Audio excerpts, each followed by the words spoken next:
everybody's nafs is calling him to the Fir'aun side. To the extent that Aisha, she said, I have introduced into Islam that which the Prophet was not aware of about me. Aisha radiallahu anha used to be very, very heartbroken by that event and what took place. Everyone had an expectation, a belief of themselves in the dunya, but now it becomes clear to you the nafs is dangerous. If you let it go, brothers, it becomes a monster and it will ask for things.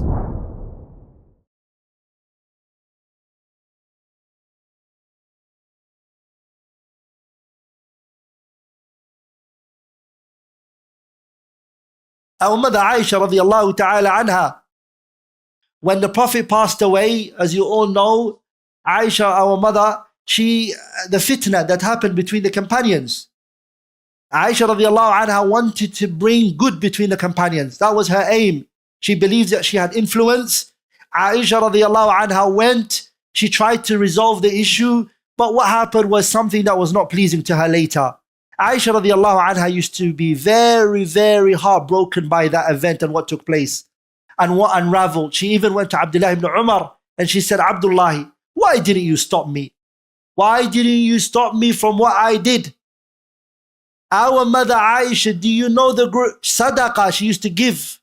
She used to give so much from her wealth and what she owned, to the extent that Aisha, she said, I have introduced into Islam that which the Prophet was not aware of about me. So because of that, I do not qualify to be buried next to him, so bury me in Baqi', she said. Aisha radiallahu anha, don't bury me next to my husband, the Prophet sallallahu alaihi wasallam. And you know the Prophet died in where? In her house. She said, I don't deserve it. Take me out and bury me in Baqi'. And Aisha, as you know, she's buried in where? In Baqi'. She did not look at her deeds, knowing that she's going to be in Jannah with who? أَلْحَقْنَا بِهِمْ ذُرِّيَّتَهُمْ وَمَا أَلَتْنَاهُمْ مِنْ عَمَلِهِمْ مِنْ شَيْءٍ. The wives of the Prophet are with the Prophet in Jannah. She knows she's going to go to Jannah with him. Radiyallahu anha. She was the woman that the Prophet, he said about her, when he was asked, أَيُّ النَّاسِ أَحَبُّ إِلَيْكَ, who is the most beloved person to you? He said, Aisha. They said, مِنَ الرِّجَالِ, from the men. He said, Abuha, her father. She was a righteous woman, radiyallahu anha. With that being said, she didn't look at her deeds as though they were what? As it was something big. Brothers, Aqidatul Tahawiyya by Abu Ja'far al-Tahawi, he added in his Aqidah book, being a person who finds safety from the punishment of Allah. He said, Al-amnu wal-ya'su yanqulani anil millati al-Islam. Abu Ja'far al-Tahawi says in his Aqidah book, finding security and safety from the punishment of Allah and also giving up on Allah's mercy, both of them, what do? They both take you out of the fold of Islam. They lead to that. That's what it does.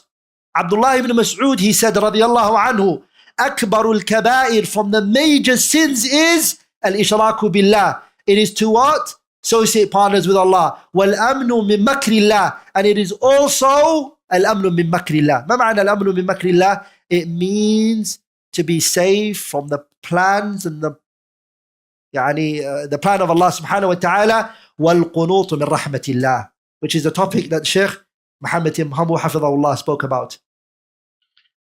This statement, my brothers and sisters, touched my heart. Because you know what destroys the people when it comes to al-amnu min makrillah? Is two things. It is sins and your nafs. These two things are the problem. I read this statement, and this statement is very strong, very powerful. Shaykh al-Islam ibn Taymiyyah transmits it. I don't know who it was attributed to. He never mentioned it, but look at this statement.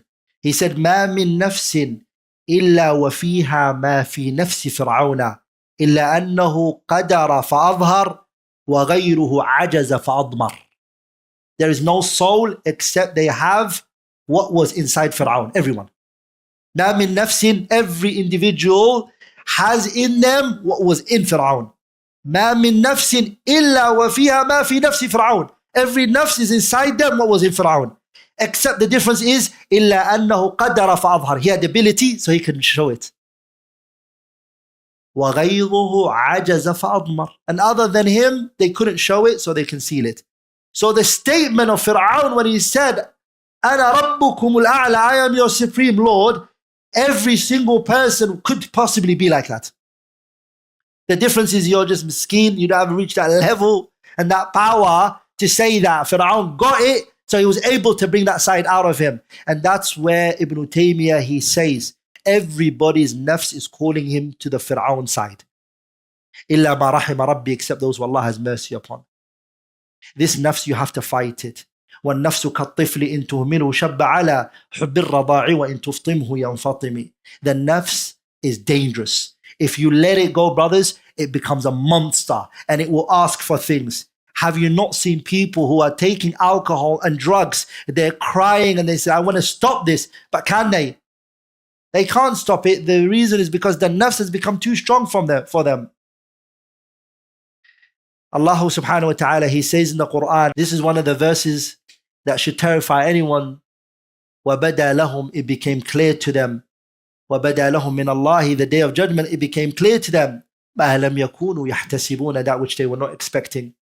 That day وَوُضِعَ الْكِتَابُ فَتَرَى الْمُجْرِمِينَ مُشْفِقِينَ مِمَّا فِيهِ وَيَقُولُونَ يَا وَيْلَتَنَا مَا لِهَذَا الْكِتَابِ لَا يُغَادِرُ صَغِيرَةً وَلَا كَبِيرَةً إِلَّا أَحْصَاهَا وَوَجَدُوا مَا عَمِلُوا حَاضِرًا وَلَا يَظْلِمُ رَبُّكَ أَحَدًا. That day your book is going to be given to you. Everything that you said, everything that you did, everything's going to be written for you. And it will be given to you and you'll look at it. Everyone had an expectation, a belief of themselves in the dunya, but now it becomes clear to you that which he was not accepting. The tafsir of this ayah, the scholars, they mention, عملوا عملا توهموا أنهم يتوبون منها قبل الموت فأدركهم الموت قبل أن يتوبوا. This was a people who thought that they're going to repent before death. They said, don't worry, I'm going to not repent now. Wait, give me a few years. I'm going to repent one day. I'm going to fix myself one day before death comes to me. قبل الموت فأدركهم الموت. Death reached them قبل أن يتوبوا, before they could repent. They died. They said 2 years, inshallah, 4 years. No, what, I'm going to be a Hajj one day. I'm going to do Hajj. Before they could repent, death came to them. Some of the Mufassirina, that's what they said the ayah means. And some said it means the day of judgment, they're going to see that which they weren't accepting. You all know the story of Al-A'sha. He was a poet. A'sha was one of the most known poets in the Arabian Peninsula. He was a man that if he said a line of poetry, the next morning everybody was memorizing it and was saying it. He was the social media of the time. He was every single person's point of reference. He was appreciated and loved. Al-A'sha. A'sha made the decision to embrace Islam. He said, I'm going to leave Mecca, I'm going to go to Medina, and I'm going to meet Muhammad, and I'm going to give him my palm, and I'm going to embrace Islam. When Quraysh heard that, this shaken them. Because if A'sha takes Islam, it's not just one man taking Islam. He's going to take with him 1,000 people, because he's a man who has influence. So what did they do? They went to A'sha and they said to him, don't embrace Islam. He said, why? They said, don't embrace Islam. He said, give me a reason why you don't want me to embrace Islam. They said, if you embrace Islam, Muhammad's going to prevent you from zina. He said, look at me, I'm an old man. What would I want from zina? I don't need zina, I'm too old for zina. Then they said, okay, but Muhammad also, he prohibits from alcohol, the consumption of alcohol, he doesn't allow it. This was his desire, this was his problem. He said that Muhammad ﷺ does not allow alcohol. They said, no, he doesn't. He goes, okay, this year I'm going to stay with you guys. I'm going to drink the alcohol. I'm going to enjoy myself. And after this year, I will have had as much alcohol as I needed. And then I'll go to Muhammad sallallahu alaihi wasallam and I'll embrace Islam. A'sha died and he passed away that year. He didn't get the opportunity to repent. وَبَدَى لَهُم مِّنَ اللَّهِ مَا لَمْ يَكُونُوا يَحْتَسِبُونَ. He died before he could repent. The scholars, they say, or a poet, he said, if yesterday you did a sin and you repent and you did a wrong, فَثَنِّ بِإِحْسَانٍ وَأَنْتَ حَمِيدُ, follow it up with good today. وَلَا تُرْجِ فِعْلَ الْخَيْرَاتِ إِلَى غَدٍ, do not delay a good of today for tomorrow. لَعَلَّ غَدًا يَأْتِي, because tomorrow can come. وَأَنْتَ فَقِيدُ, and you are what? you are lost, you're not there. فَثَنِّ بِإِحْسَانٍ وَأَنْتَ حَمِيدُ وَلَا تُرْجِ فِعْلَ الْخَيْرَاتِ إِلَى غَدٍ. Do not delay a righteous deed of today for tomorrow. Why? Because tomorrow can come and you are what? You're not there.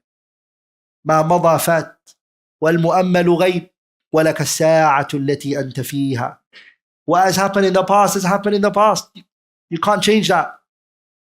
And the future is not in your hands. Allahu A'lam if the future is going to come. وَالْمُؤَمَّلُ غَيْبٍ وَلَكَ السَّاعَةُ الَّتِي أَنْتَ فِيهَا. You are in this moment today. These lines of poetry that I've written down has really been very profound for me. And I want you to all listen as I'm going to conclude with this, inshallah ta'ala.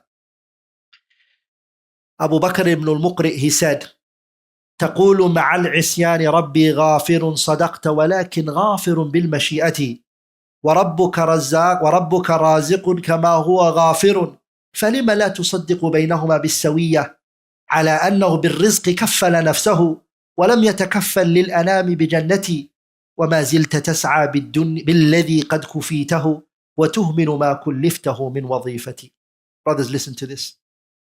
تقول مع العصيان, you say whilst you're committing a sin, you say ربي غافر, my Lord is forgiven. While you're sinning, you say my Lord is forgiven. صدقت, you're truthful. ولكن غافر بالمشيئة, but he forgives with his will. He chooses who he forgives. وربك رازق كما هو غافر فلم لا تصدق بينهما بالسوية. Allah is one who provides and He is also one who forgives. Why did you not treat those two names of Allah the same? He provides and He also forgives. Why have you not made them equal? على أنه بالرزق كفل نفسه. Allah made a promise that He's going to provide for everybody, right? There is nobody except Allah is going to provide for them. But you didn't sit back and say Allah is going to provide for me. You worked for it. على أنه بالرزق كفل نفسه ولم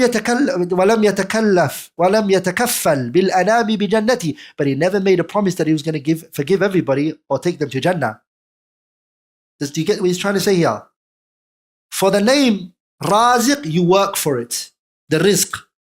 But the name Ghafir, you just rely on His name and you say, I don't want to repent and I'm not going to fix myself.